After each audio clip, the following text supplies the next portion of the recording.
टीचरने विचारलं आहे आणि प्रश्नांचे उत्तर देता येईल. मला टीचरचं वाक्य आवडलं ते म्हणजे आपल्याला वारंवार अपयश मिळत असले तरी याबाबत दुःख करत बसू नका, कारण काळ अनंत आहे. वारंवार प्रयत्न करा, सतत प्रगतीच्या दिशेने पाऊल टाका, सतत कर्तव्य करीत राहा. आज नाही तर उद्या तुम्ही नक्कीच यशस्वी व्हा, कारण आपण एकदा ट्राय केलं, आपण परत ट्राय केलं, आपल्याला यश मिळालं नाही तर सारखं ट्राय केल्यानंतर आपल्याला एक दिवस तरी यश मिळालं. म्हणून मला ही लाईन आवडल्या.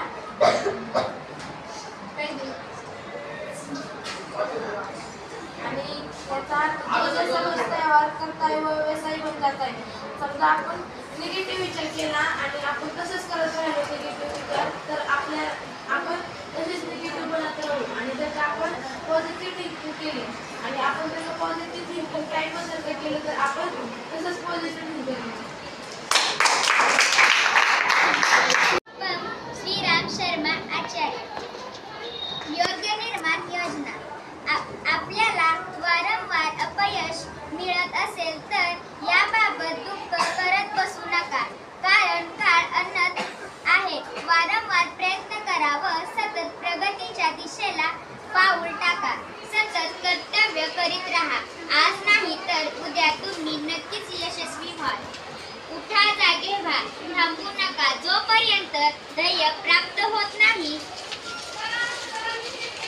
जीवनात चढउतार हे येतच असतात. नेहमी हसत राहा, असा चेहरा काय कामाचा जो हसत नाही. अहंकारापासून तितकेच सावध राहा जितके एखाद्या पिसाळलेल्या कुत्र्यापासून असतात. प्रत्येक क्षणात व संधीचा उपयोग करून घ्या. प्रगतीचा मार्ग फार मोठा आहे आणि काळ वेगाने पुढे जात आहे. म्हणून आपल्याला संपूर्ण आत्मबळाने कामाला लागा, तेव्हाच तुम्ही ध्येय गाठू शकाल. कोणत्याही गोष्टीसाठी स्वतःला दुःखी कष्टी करू घेऊ नका. मनुष्यावरून नव्हे तर देवावर विश्वास ठेवा, तोच तुम्हाला योग्य मार्ग दाखवेल आणि सन्मार्ग सुचवेल. स्वतःच्या मनाला नेहमी कामात गुंतवून ठेवा, त्याला रिकामे राहू देऊ नका. जीवन गांभीर्याने जगा. तुमच्यासमोर आत्मोन्नतीचे महान कार्य आहे आणि वेळ फारच थोडा आहे. बेसावधपणे जर तुम्ही नको त्या गोष्टीत गुंतून राहिला तर तुम्हाला दुःखी व्हावे लागेल आणि अधिकच वाईट स्थितीत जाऊन पोहोचा. धैर्य व आशा बाळगल्यास जीवनातील सर्व प्रसंगाशी समान करण्याची योग्यता तुमच्यात लवकरच येईल. तुम्ही स्वतःच्या बळावर उभे राहा. आवश्यक वाटत असेल तर संपूर्ण जगाला आव्हान द्या. यामुळे तुमचे काहीच नुकसान होणार नाही. थोर व्यक्ती हे सदैव एकाकी वाटचाल करीत आलं आहेत आणि या एकाकी प्रयत्नामुळेच ते फार दूर पर्यंत पोहोचले आहेत. एकाकीपणे चालून त्यांनी स्वतःच्या बळावर जगातील महान कार्य संपन्न केली आहेत. याकरिता त्यांना केवळ स्वतःच्या अंतरात्म्याची प्रेरणा प्राप्त झाली. आपल्याला आंतरिक सुखानेच ते नेहमीच प्रफुल्लित झाले आहेत. दुसऱ्यांनी घेऊन आमचे दुःख दूर करावे अशी आशा कधीच बाळगली नाही. स्वतःच्या वृत्तीमध्ये त्यांनी आपला आश्रय शोधला आहे. एकटेपणा हेच जीवनातील परम सत्य होय, परंतु एकटेपणापासून घाबरणे, त्रागा करणे, कर्तव्य पथावरून विचलित होणे हे महापाप होय. एकटेपणा हे आपल्या स्वतःच्या अंतरंगात लपलेल्या महान शक्तींना विकसित करणारे एक साधन आहे. स्वतःवरच अवलंबून राहिल्याने तुम्ही आपल्या श्रेष्ठतम शक्तींना प्रकाशात आणू शकता. क्षणभरासाठी आपण असे मानले की आपल्यालाच एखाद्या नातलगाने तुम्हाला त्रास दिला व तुमचे अंतःकरण दुखावले, तर